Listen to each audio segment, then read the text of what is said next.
Well, hey guys, how we doing? It's Jasvinder, and our question for today is the body really a temple? What does that really mean?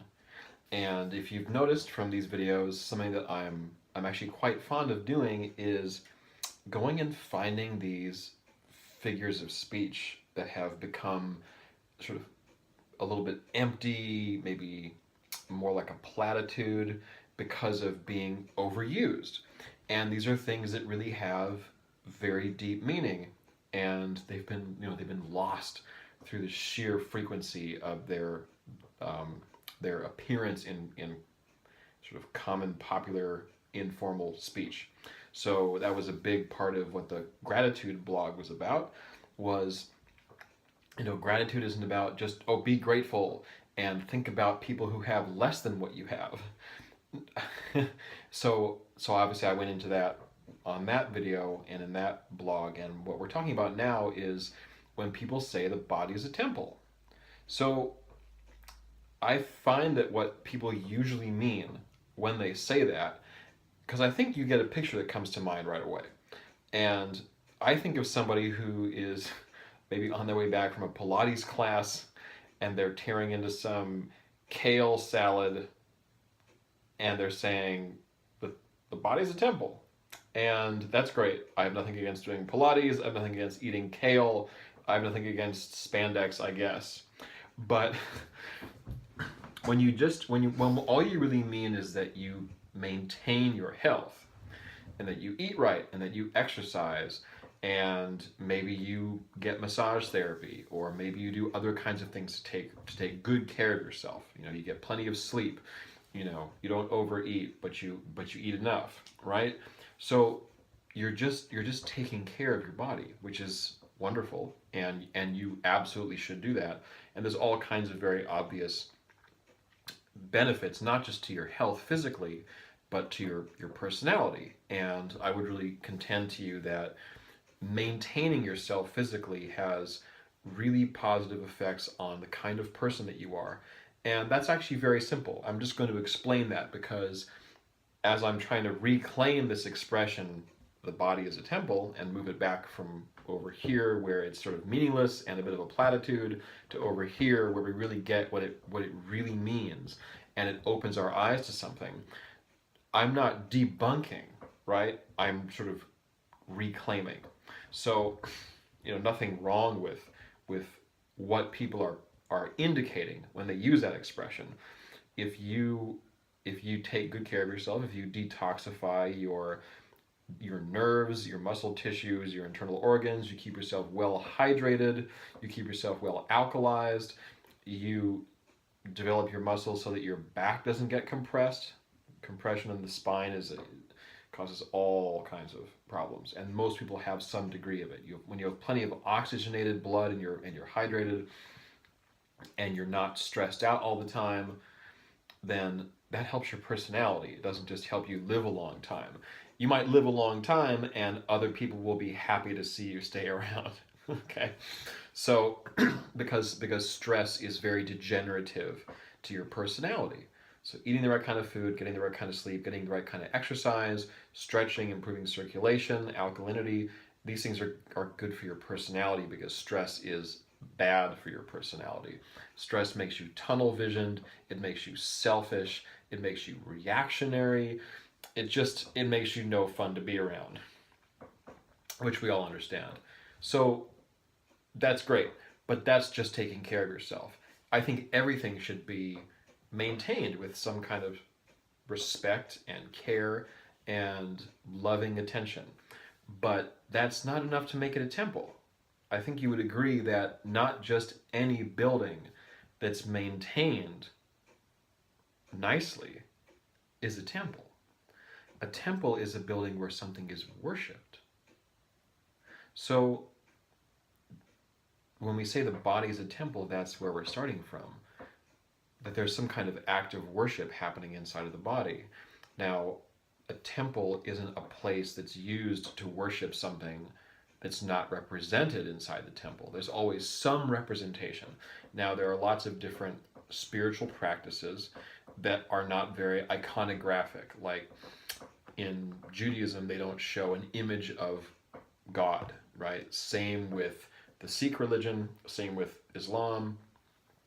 There isn't even a phase of Buddhist art where they didn't show Buddha in any of the paintings or sculptures. They just showed the empty space around him to indicate his sort of merging of his consciousness into infinite consciousness. So it's almost like there's no body anymore because he's not attached to the world.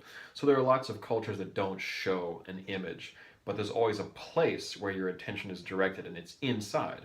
So when you say the body's a temple, what you're saying is that there's something inside of you that represents something much larger, and that act of worship takes place within the body itself. So I think this is a pretty cool concept. I think this is a lot more interesting than just eating right and getting enough sleep and exercising, which you should do anyway. But to say the body is a temple is to say that the body is a vehicle for mystical experience. How about that? That there is something that you can do that within the confines of your own person, you can transcend yourself. Now, everyone understands that these images in temples are not the actual deity, they represent it. So what is it in us that represents something transcendent? I would say that it's your consciousness. Your consciousness is, and this has been written about in over thousands of years in different mystical traditions, but that your consciousness is what you experience on a personal level that's a reflection of transcendence. It's a reflection of, if you want to say, universal mind or cosmic consciousness, or just the void of space that contains all the stars and nebulas and galaxies and planets and comets and meteors and everything else. So it's sort of like choose your flavor, right? If you're comfortable and you relate to that kind of spiritual verbiage, then go for it.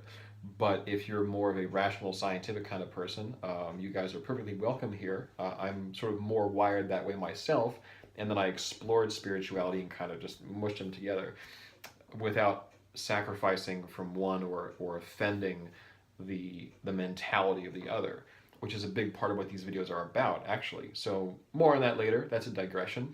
But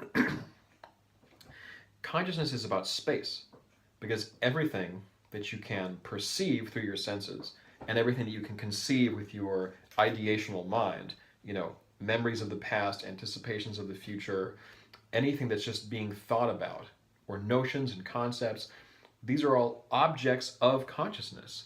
So they're just like clouds drifting across the sky of your consciousness, or they're stars in the universe of your consciousness, whichever it, you see what I'm getting at. However, whatever image is sort of more poetic or points your attention towards the consciousness itself more effectively. That's why I just throw a lot of these things out. So consciousness is space. It's the space that allows the thinking and the perceiving to happen. The same way that the sky itself, the stratosphere, is what permits the presence of clouds, or the ocean is what allows all of the fish and the sharks and the boats and the rocks and the sand and all that kind of stuff to take place inside of it. So why is it so transcendent to experience your consciousness? Because we're always dealing with the objects of consciousness, and we never take a moment to step back and consider that all of this is being contained in something else that's formless, that's colorless, that has no taste and touch, and has no qualities at all. It's attributeless. That's a word you'll see used over and over and over again in mystical texts, is that when they talk about the supreme reality, and what they're really talking about is just consciousness itself, split apart from the objects of consciousness. To really experience your consciousness, it's attributeless. So why do we want something that has no attributes at all? Don't we want things that are affirmatively positive, or affirmatively that they make us happy, or that they're tasty, or whatever it might be, right? That they smell nice? Why do we want just void, nothing?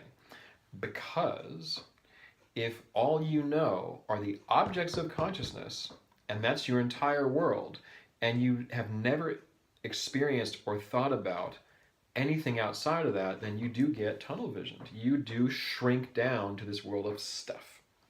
And you can't help but be very reactive to fluctuations in this world of name and form. You can't help it because it's all you know.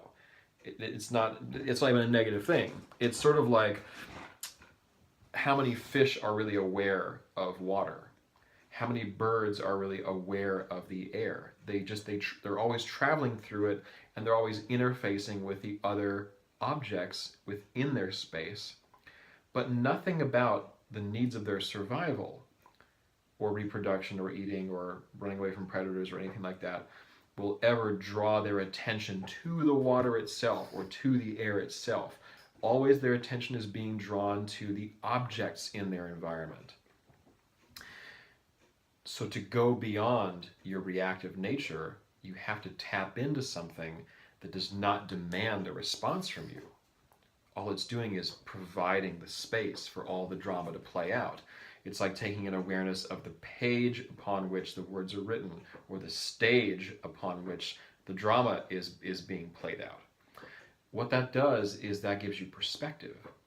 You're stepping back and you're seeing everything within your consciousness from a higher perspective, almost literally, because you've drawn back because you're contemplating the space.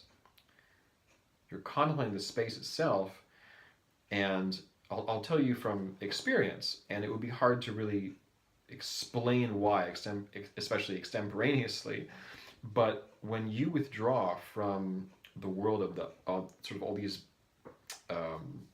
objects bouncing around, and you're navigating around them all the time, and you've got your needs and your objectives, and they have theirs, when you step away from that, you get a real calming of yourself. It calms your mind. And you can see, I think, you can see into the future in one sense only. Excuse me, I'm not a psychic, but I'm not even sure about psychicism, but you can see into the future in the sense that all these cause and effect relationships, these causal relationships playing out in space and time, you can see the direction everything is moving. You can see what's headed to collide with what. And it's easy enough to infer where things are headed, generally. And it just calms you down. It gives you long-term perspective. It gives you peace of mind, and it de-identifies you with yourself as an object in space. You realize there's more to your identity than your gender, than your skin color, than your socioeconomic status, than your level of education, than your enculturation.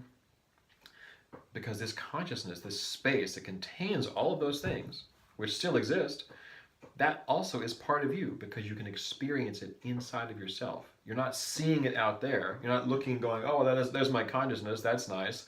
Maybe I can, get on a NASA program and go visit it someday. It's nothing like that. It's inside.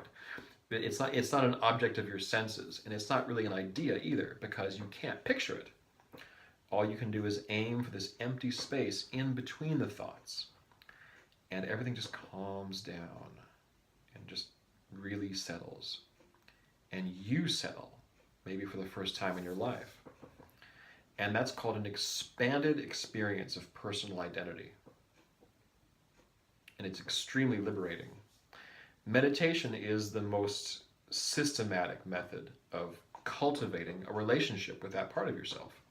This is not a video about meditating, so I'm not going to go super into that. I do have a video where I just walk you through a meditation technique that you can practice with it in real time. It's not just a description, it's sort of a play-by-play, right? But meditation is sort of the preferred method of getting in touch with that. You can catch glimpses of this during lots of different activities.